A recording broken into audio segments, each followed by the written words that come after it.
All right.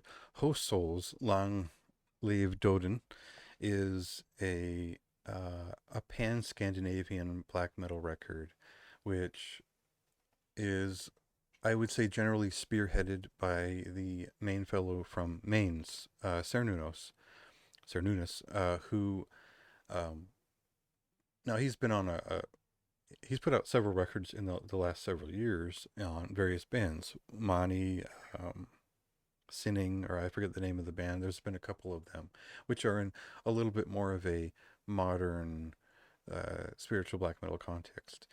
This is something else. This is almost a spiritual return to a lot of the early work that Maines did, in the sense that it has that 90s feeling, it has layers of keyboards, and it reprises some of his more melodic side to his guitar work. And that's really the central feature to a lot of this, beyond obviously the presence of Nicholas Farforth of Shining and various other projects. Primarily Shining for the last several years, but he's picked up a couple of side projects lately. So, you know, you've got current members of Ajatara, you've got the drummer from Grave Pleasures.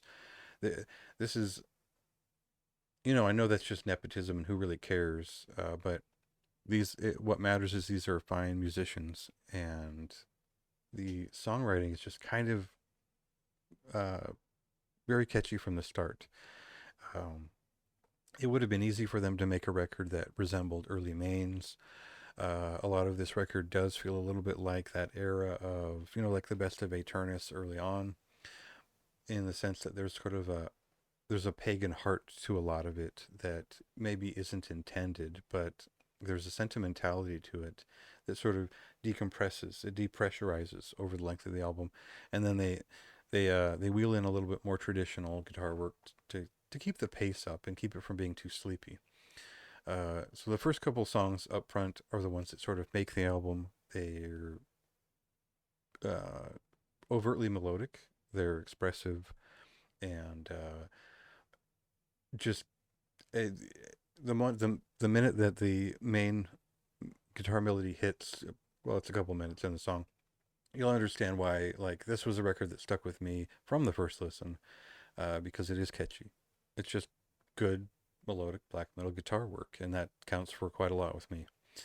Uh, so there's only 5 songs here, and they haven't left anything unnecessary on the full listen. So it is considered enough to where I don't have any major complaints about the experience. And I think uh, you won't find a lot of real, like, anything to really bite into in the review in terms of more than appreciating the mood of the music, appreciating the melodies of the music, and the performers really standing out in every case. I think the drumming is particularly good. The bass stands out quite well. I think there's a really good backbone to really drive this record.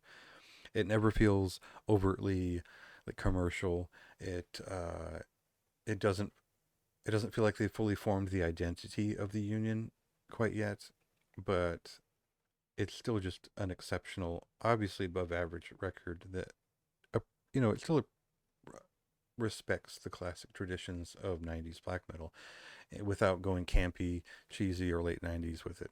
So, um, definitely an easy thing to pick up and appreciate, but kind of a difficult thing to describe. So, this was a high recommendation for me.